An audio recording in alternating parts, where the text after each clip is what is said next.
Nzamba yeko pesa ngai message pendant la prière wana ya 3 jours nande ko bondia na ngomba. Nzamba yeko yebisa ngai ko pesa ngai message pona frère na biso Matu Samuel. Nzamba yeko pesa ngai ke mwasi wana eza mwasi o Nzambe apesi ye. Donc Nzamba yeki ko recommander Nzamba yebisinga lobi ngai nde mutu na autorisaki ye azwa mwasi wana po atuna kinzambe est-ce que mwasi wana aza volonté ya Nzambe to aza azolinga mikotisa na kaka na sentiment moko boye oyo ya mimaki esika ya mwasi wana pona batu na volonté ya Nzambe ye moko pe Nzambe atalisaki bilembo misatu avant kende kosala coutumier et pas famille ya mwasi wana tangu nazobondela Nzambe Nzambe ye kotalisa ngai kombo ya papa na biso Gabi Kiwaka. Tangu nazobondela Nzambe ye kopesa nga ba message na ye na ye komona papa Gabi Kiwaka aza gravement malade. Namoni ye molimo na ye epimi na nzoto ebandi kokende. Déjà eloko esalama o elinge salama. Donc esprit de mort ezotambola makasi liboso na ye. O esprit na ye komi kobima na nzoto ekei déjà. Il faut babondela makasi pona ko récupérer. Et dans eloko moko o esalamaki papa Gabi ye moko afongola ki porte. Aye bande connaît parce que na moni azali n'était malamu te. Na moni azolo balisusu te. Na moni azakomiye balisusu te. Nenga zawana bande connaît bazolandanga. O etikani na nzoto nezaka poso na ye. mmfcontent.co.uk www.mmfcontent.co.uk MMF, comptabilité professionnelle pour tous. Thank you so much, Mr. Etienne Momavuli Mwanamboka.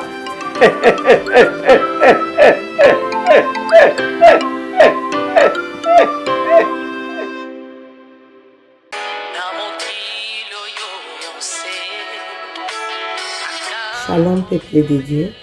shalom à toutes ces personnes qui vont nous suivre de partout. Je suis votre humble servante, Sœur Jenny Fernandez, je réside à Londres. Je vous invite tous à notre 3 samedis d'édification et de prière selon l'évangile de Matthieu 11, 28 sur ce thème. Venez à moi, vous tous qui êtes fatigués et chargés. Vous serez tous bénis, invitez les autres. Les amis, les proches, la famille, car le Seigneur va vraiment nous faire du bien. À partir de 18h30, heure de Londres, ou 19h30, heure de Paris. Ce sera en live sur la page Sœur Jenny Fernandez Gospel Saint-Jean. Dieu est au rendez-vous. Alléluia. Que Dieu vous bénisse.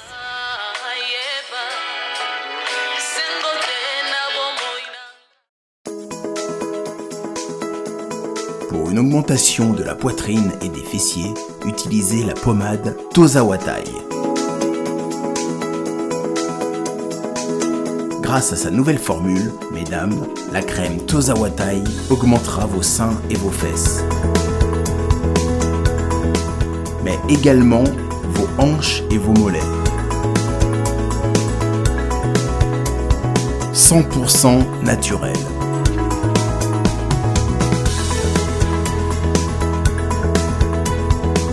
Cette pommade sera également efficace pour les hommes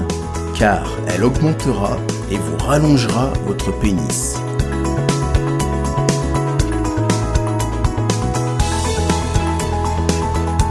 Alors contactez sans plus attendre Nicole Malonga au 06 05 50 23 18.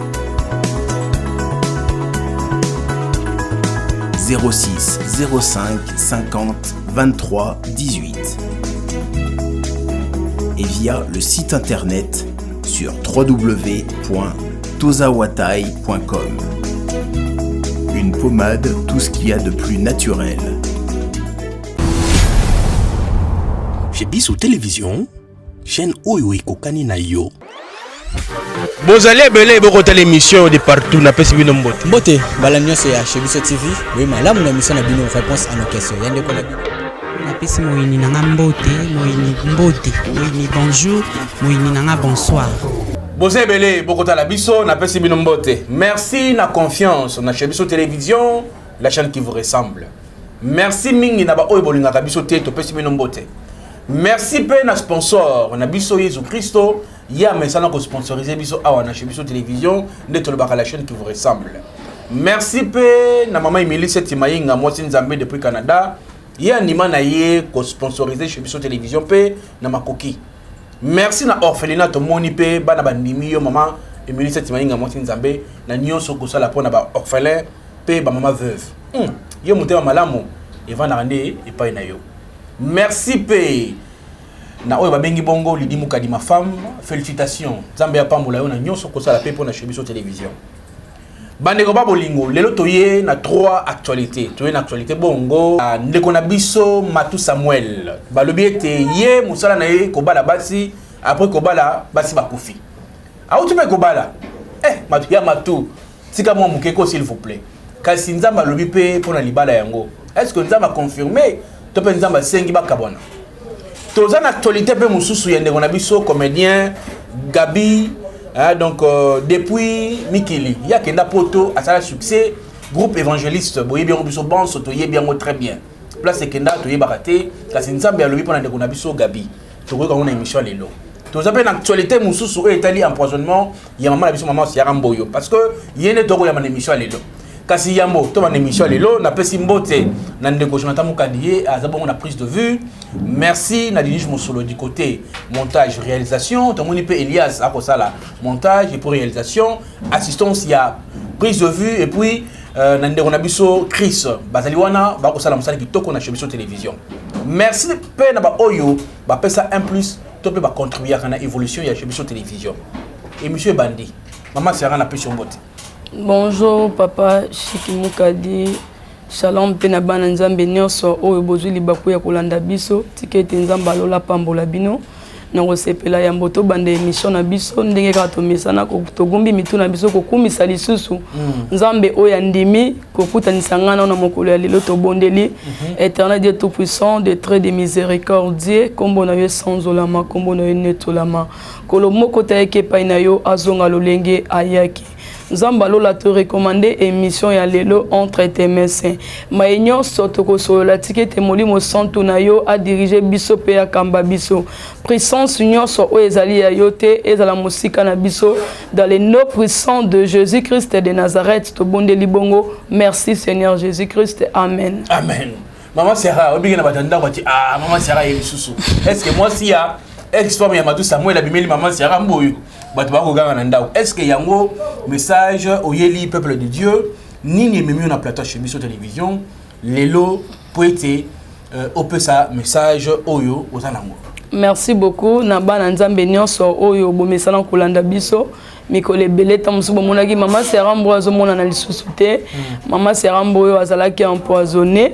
Maman Serambo siko lelo Nzamba pese makasi na ekozonga su na hôpital ba docteur balobi ça va par rapport ba mo batuninga omeli kisi nini à part ba kisi to pesa kiyo donc na yebisi bango ke na meli makila na Yesu et puis na kendeki na pharmalo la ba penga ba kisi donc ça va par la grâce de Dieu Nzambe alimbisa bande ko nyonso to pe batu nyonso o bondima ko sala lisusu po bo éliminer maman Serambo na kati ya mokili.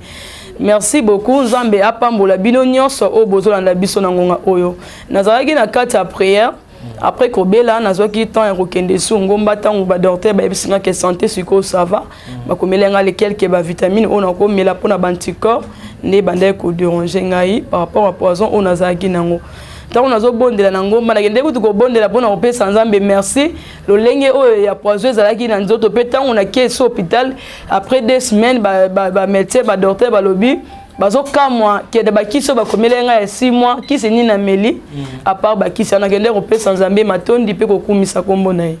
mais Nzamba ye ko pesa ngai message pendant la prière wana ya 3 jours na ndeko bondia na ngomba Nzamba ye ko yebisa ngai ko pesa ngai message pour na frère na biso Matu Samuel donc na bandi ko prier na zwaki message à liboso na bondela ki sunza Nzambe na lingi vraiment na za précision ya makambo ebele avant ye moko pe akende ko bala mwasi wana azwaki temps ya ba prière na bande koyemba toujours nzembo na ya na bomoi nanga minyoke ulti wa pinakata ngomba to na zoyemba nzembo wana tango na ndenge santé bande ko tungisanga po nzembo moko consoler ba tebele so ba ba problème ezo tungisa bango na ba vie ndenzamba eko pesa ngai ke mwasi wana eza mwasi o nzambe apesi.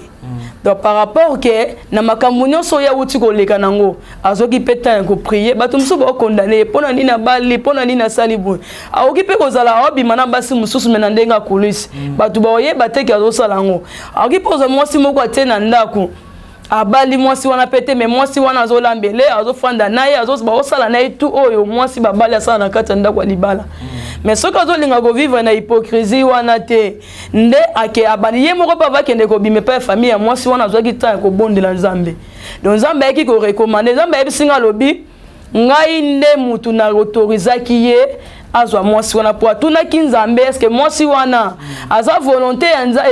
ya Nzambe to azolinga mikotisa na kaka na sentiment moko boye. Alors Nzambe nde mutu a autorisaki ye ke mwasi wana azali mwasi malamu. Donc ndenge bato musu ba oloba weza likambo ezala so ekomeli biso na bino peka ba journaliste nde bo gravisa makambo mususu. Ta mususu mutaboy ko kenya na ki hypocrisie moko boye za passé na famille ya mama Kapi mes condoléances na bango lisusu. Komona ke mwana bango oti ko kufa frère mato abali lisusu oui et osala passé. Mais soki ata esali passé lelo lobi papa mato ozongela lisusu ta bala mama Kapi parce que mama Kapi esi akei. Okay. Donc pona bande ko ya mama Kapi na kosepela mingi babondela Nzambe asunga mama Kapi esika azali molimo ne kende toujours ko pema na kimia oleke babanda ko pa tata osali zuwa mutango na mokili azali sute. Alors ndenga na yeki ko bondela Nzambe na yeko tuna Nzambe est-ce que vraiment kana na nzembo na bande ko yemba Nzambe pesa kinga message pona ye ke mwasi wana aza mwasi oyo ye moko pe papa matu avant akende ko mepa na bango azwa kitaya ba prière na basala Nzambe mususu. Oh Nzamba talisa inga to kotanga bakombo na bango te awa eza émission.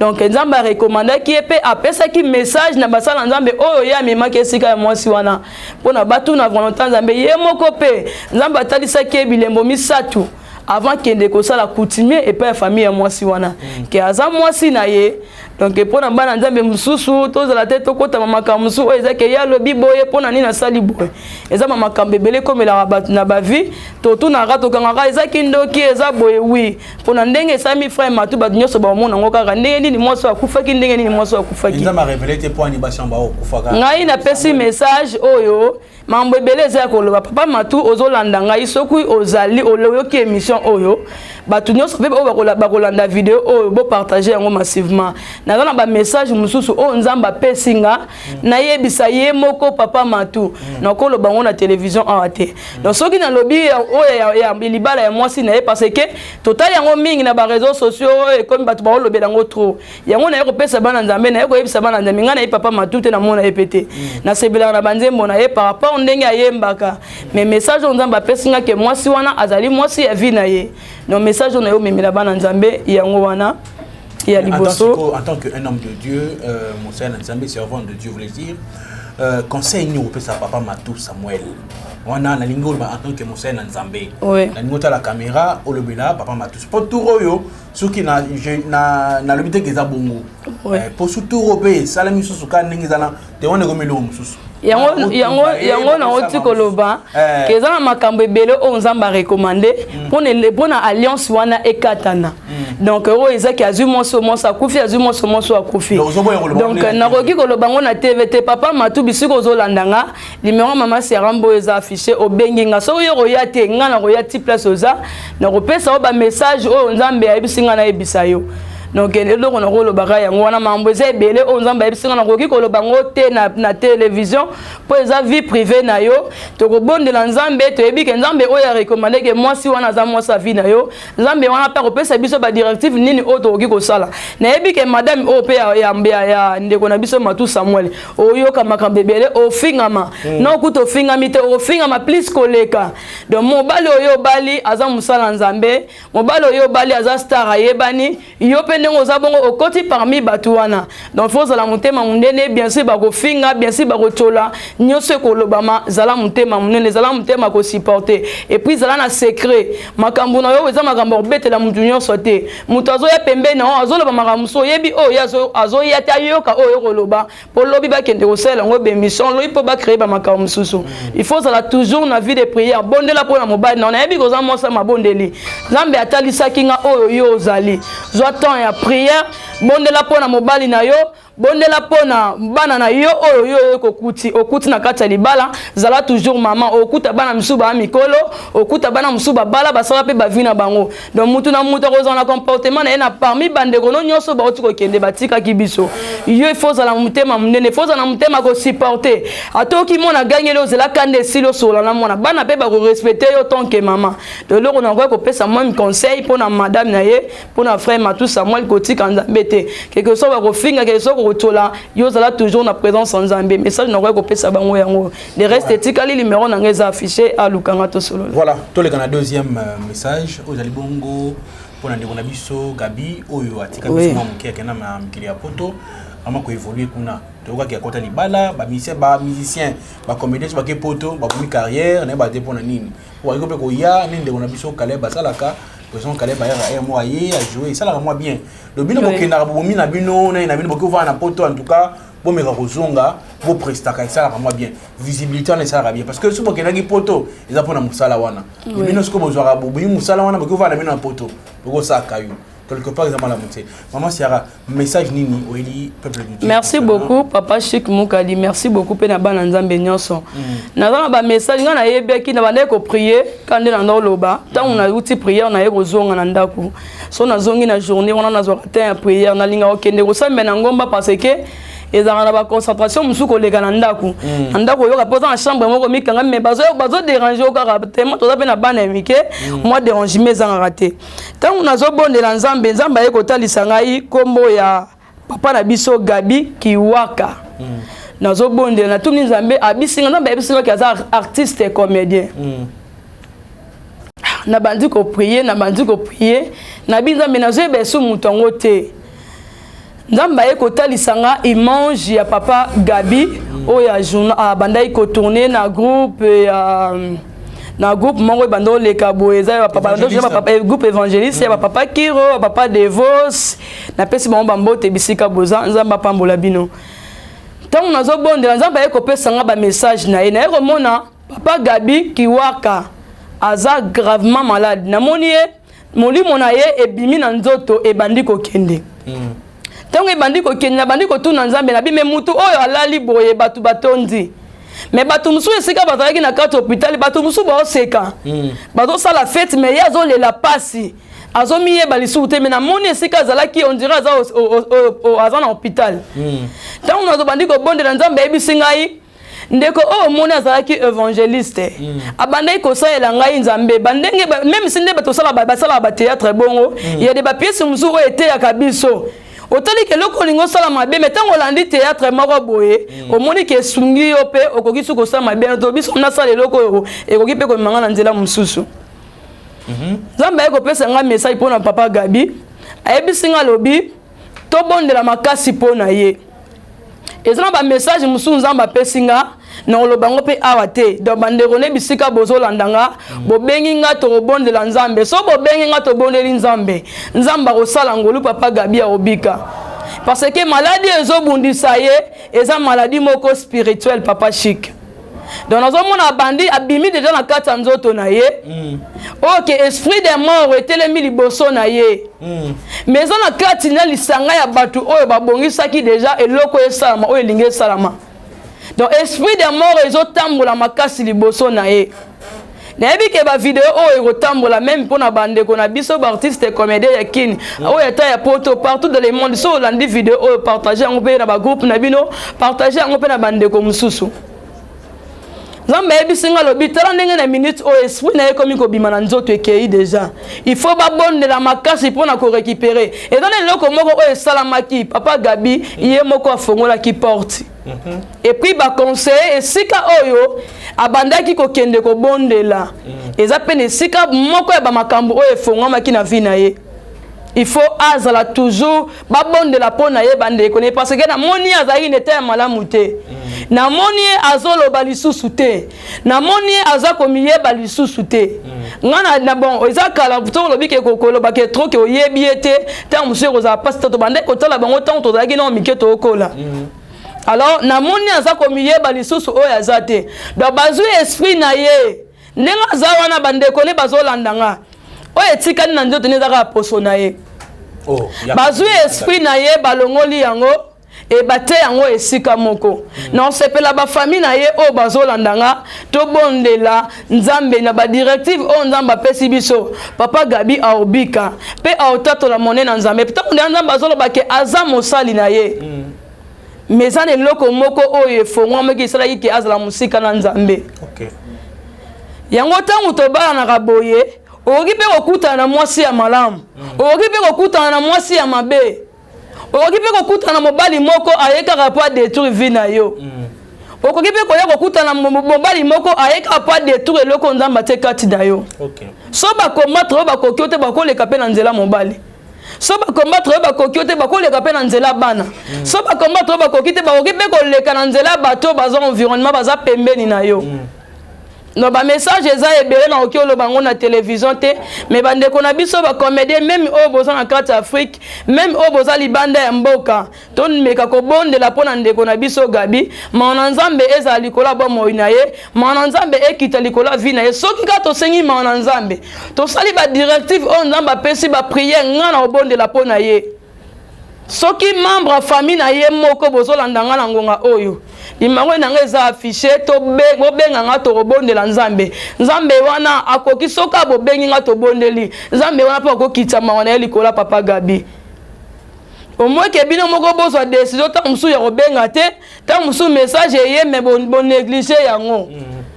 pour so bon négliger message te nzambe wana za capable ya kosala nga na yebi papa Gabi to moni mikole beto yebi toujours ba comédie au total na TV baleka awa mais comment nzamba peso message ya mutu esa kenda bata ebele ta muso aleka lisu na TV te voilà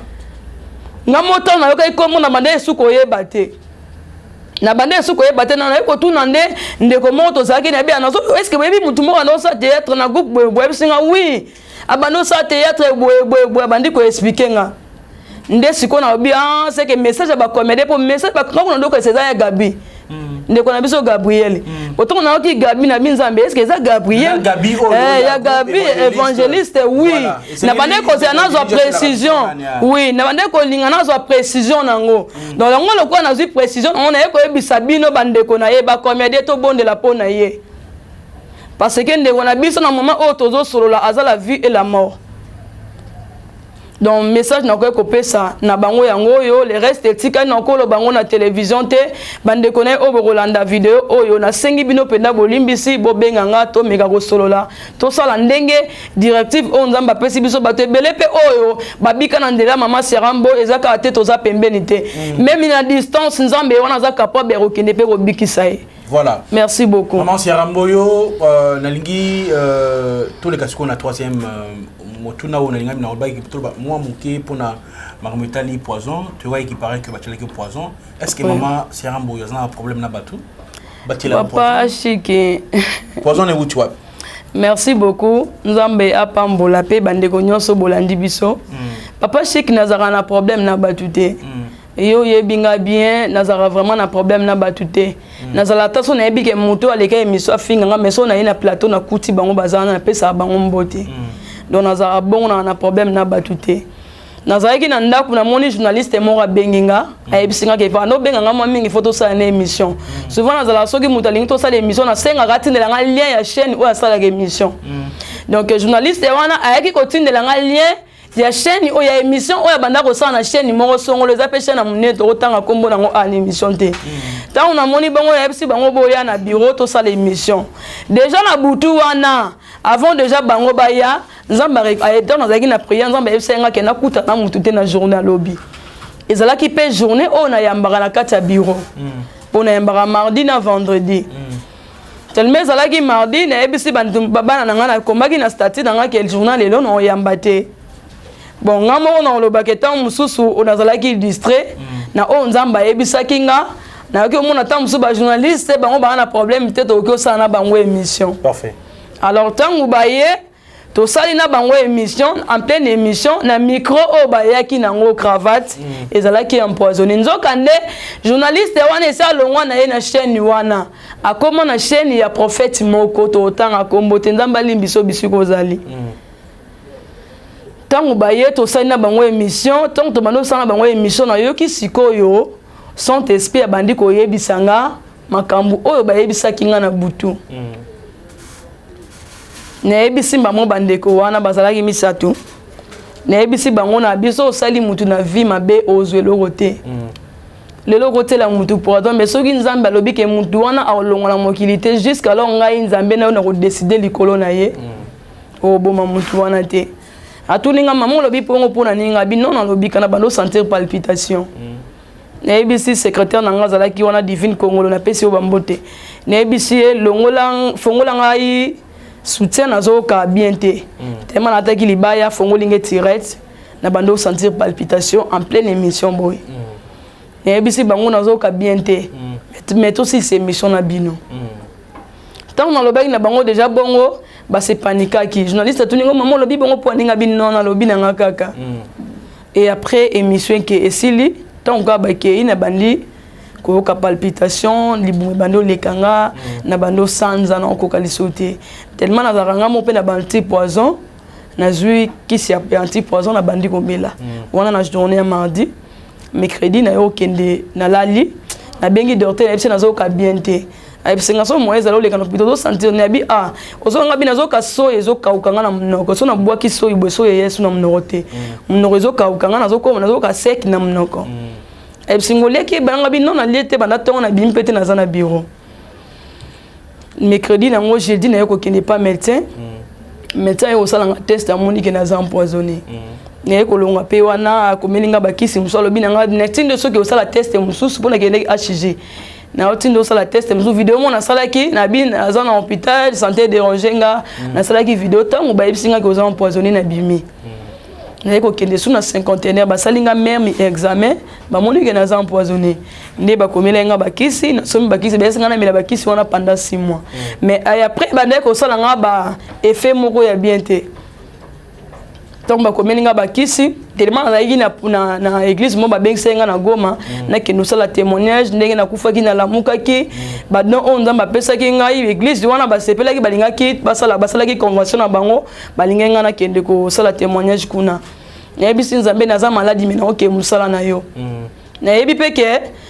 oyebisa ki nga yango na ye ko bongama na kei pe na zoi bakisi nde bakomela nga na hôpital na ye ko voyager tant on a commis kuna na zalaki toujours en soukir même na salaki pe mission na chaîne moko par téléphone donc muto asala ki yango eza pe ka prophète moko o pe to legana pe ta on suna ba chaîne moko to legana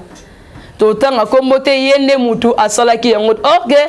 journaliste wana za reçu na chaîne wana te salongwa a commandé ko sala émission na chaîne ya prophète wana donner prophète wana mutu atindaki et c'est na sengele bino bolimbisi na yo prophète na bandego wana nzamba lola alimbisa bino donc tant on a yeko kende na autre voyage na yeko ya na zongi soit pas médecin ndé médecin ki ko tala nga après 3 semaines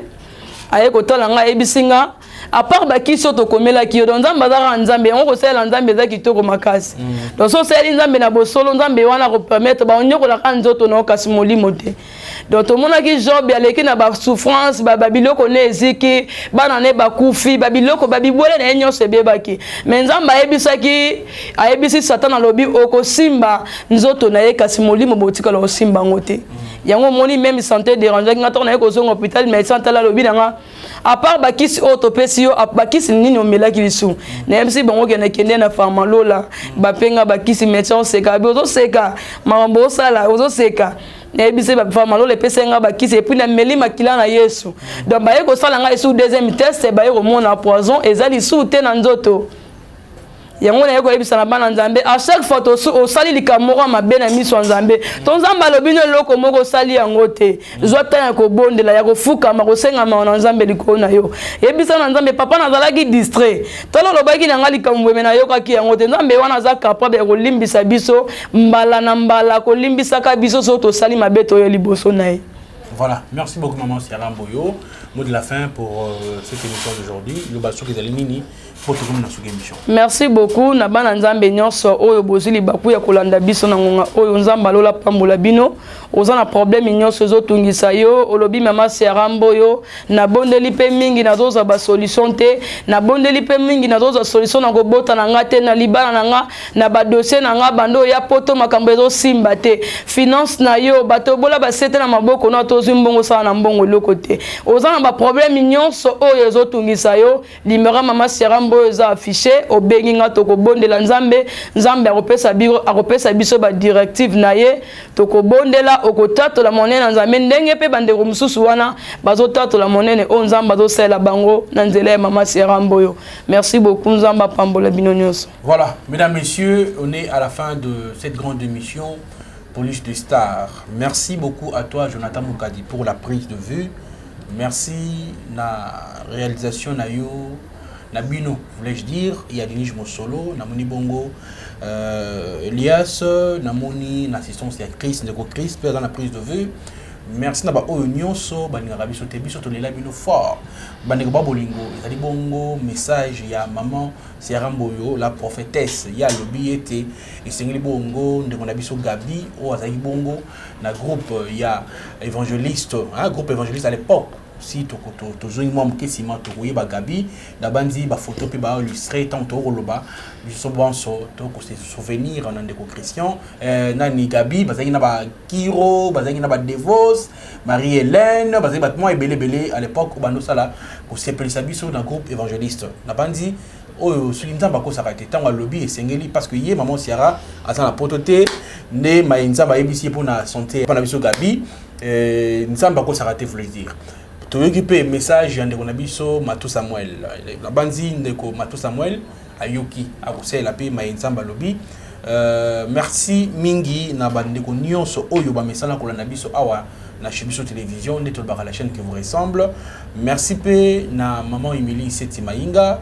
na ONG na Vida oyo ezali bongo kusunga ba orphelin kolesa bango pe kolatisa bango nzambe ya pambola yo na initiative kitoko ozwa lelo ozeli bango esika osali orphelinat nzambe ya pambola yo. Merci na maman Meda la reine de Lille depuis France na Pession Beauté. Merci mingi pe na maman Christelle. Merci mingi na maman Marie Chantal donc depuis Lemba maman Marie Chantal depuis Lemba na Pession Beauté maman Oyangai na Pessim Beauté na Dief Kalombo depuis Israël na Pessim Beauté na Rosie hein, donc Rosie Moussoui depuis États-Unis na Pessim Beauté na ba o nyoso balinga rabiso na na bigi bolanda rabiso pe kuna na Pessim Beauté na bana Mbujimai ba lobi gouverneur azamoko Trésor Pumbo Mukadi o biso nyonso tona sima na ye toko soutenir ye bino ba nyonso oyo bo landaka Chebiso télévision à partir de Mbujimai et sengeli so na ndeko no aza député sengeli oui bisere ke sengeli apona Trésor Mukadi Pumbo parce que yende a la fierté il y a Mbujimai parce que c'est pour la première fois Tozwa gouverneur aza licencié pe docteur en droit et gozamala mingi sengeli mboka et province na biso Kasai oriental ezwa donc en vol et kendeli bosso ba koto na ba rosé ko salama ba nzele zalité maiko mabidon mai 2500 francs congolais en tout cas ba gouverneur boko sa malamu te mais to kosenga na nzambe achela biso Trésor Mukadi poète Kasai oriental et kendeli bosso. Merci mingi na Lidi Mukadi ma femme, merci à mes enfants, merci à tout balinga ka Chebiso télévision ndetol baka la chaîne qui vous ressemble. La bonne sanité sponsor na biso il y a en tout cas futaka biso kitoko to yokana pe contrat na biso eko kendeka ni to yokana kinayi. Donc ba sponsoring ezali élévation ezali succès ici la raté Chebiso télévision ici la raté pour anini parce que to on a sponsor Jésus-Christ de Nazareth parce que il y a des sponsors ya Yambo Awa na Chebiso télévision biso to yebi ki cité qui cité boko tia poison mais to ko kufate parce que sponsor azali bandeko ba bolingo to kotani balasima sur Jésus-Christ azongité. Bye bye. Chebiso télévision chaîne oyo ekokani na yo. Bozali ebele bokota l'émission de partout na pesi bino mbote. Mbote bala nyonso ya Chebiso TV. Oui malamu na mission na bino réponse à nos questions. Yande ko na bino. Na pesi moyini nanga mbote, moyini bonjour, moyini nanga bonsoir.